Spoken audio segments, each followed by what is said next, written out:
Hello friends! Today we're going to be reading a story by the wonderful author Rosemary Wells. She writes the Max and Ruby books that you may have seen or heard of before. And this story is about a little raccoon family, and it is called Hazel's Amazing Mother. So this is Hazel, and that's her mom. And this is her little doll that her mom made her. Her doll's name is Eleanor. And in this story, it's about what happens when Hazel gets lost and she has an encounter with some big kids who are bullies. And her mother magically comes to save the day. All right, let's find out what happens. Hazel's Amazing Mother. There's Eleanor with a little cupcake.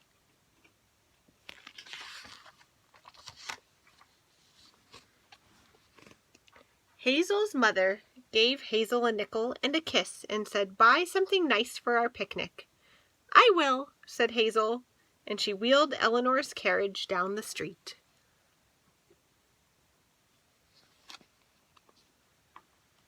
Hazel stopped to help the mailman. Look, all his letters are spilling. "I see Eleanor has new shoes," said the mailman. "My mother made them," said Hazel. Eleanor's shoes were sky blue silk. "Good morning," said the policeman. "I see Eleanor has a new dress." "My mother made it," said Hazel. Eleanor's dress was calico with French lace trim. "Such a pretty doll," said the baker. "My mother made her," said Hazel. The baker gave Hazel a buttercream rose. Yum! Hazel bought 2 cookies from the baker, one for herself and one for Eleanor. But since Eleanor couldn't open her mouth, Hazel ate them both. With her last 3 pennies, she bought some grapes from the fruit lady and a piece of toast with jam from the jelly man. There she is, going shopping. "Can you find your way home, little girl?" asked the fruit lady. "Oh, yes," answered Hazel. But at the next corner, Hazel made a wrong turn. After that, she took another wrong turn, and another. And she soon found herself on a lonely hilltop in a part of town where she had never been before. Ooh, it looks like she's getting a little bit worried. Meanwhile, I see a soccer ball. Plop! It landed in Eleanor's carriage. "Don't worry, Eleanor," said Hazel. "We'll find our way back." Just then, a voice rang out. "Hey, Doris! Someone is stealing our ball!" Is she trying to steal the ball? She didn't even notice it was in there. Just landed. In a flash, Hazel was surrounded. "What should we do, Doris?" asked the other boy. "Well, if she's going to play with our ball," said Doris, "then we'll play with her doll." Eleanor was tossed from hand to hand.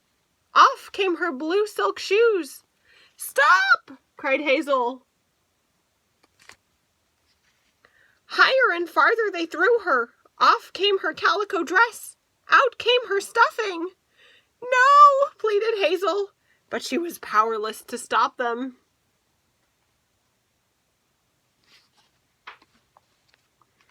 When they had finished with her, Eleanor was little more than a rag.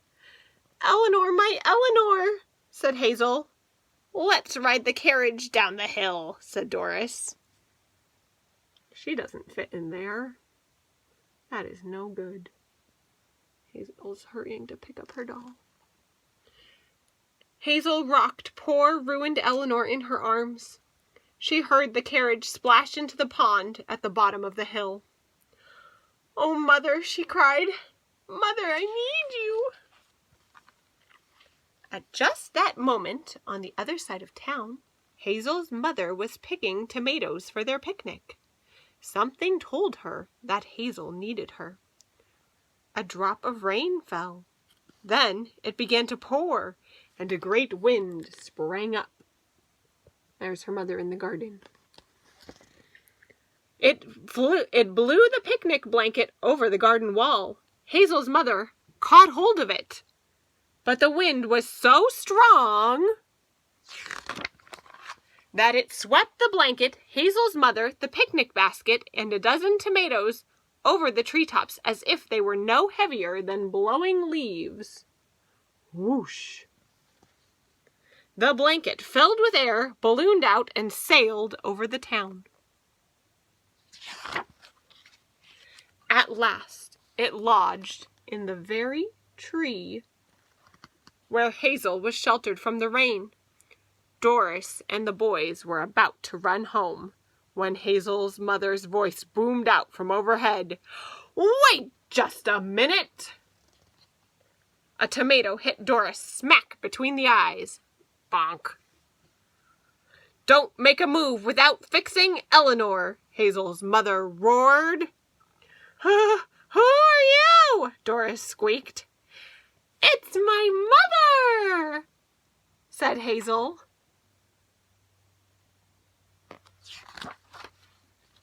"Find Eleanor's dress and shoes," rumbled Hazel's mother.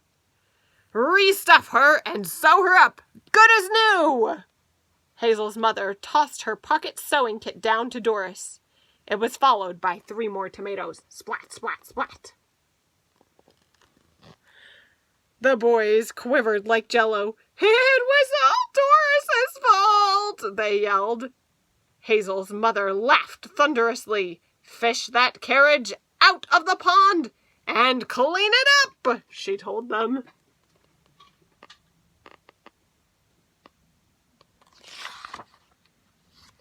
The boys scrubbed feverishly, like they're using their own t-shirts to dry off the carriage. Doris sewed like a machine.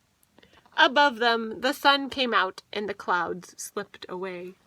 Look, Hazel's mother's even having a little bite of a tomato while she waits.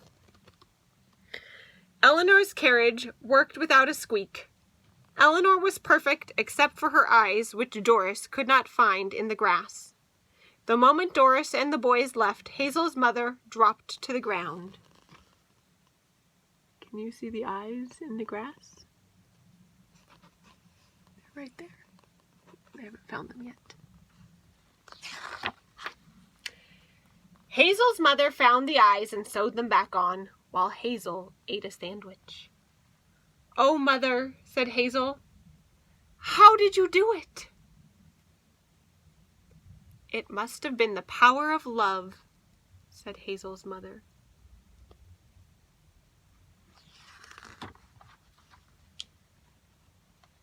Then they packed up and went home. Hazel took 2 ladyfingers, those are little cookies, one for herself and one for Eleanor. But since Eleanor couldn't open her mouth, Hazel ate them both. Oh, every time I read that book and I get to the part where Hazel's mother says it was the power of love, I always get goosebumps. That's one of my favorite parts. I hope you guys enjoyed this story and how Hazel's mother was able to come to her rescue right at the exact moment that Hazel really, really needed her. All right, I'll read another book again soon. Good night, friends. Bye.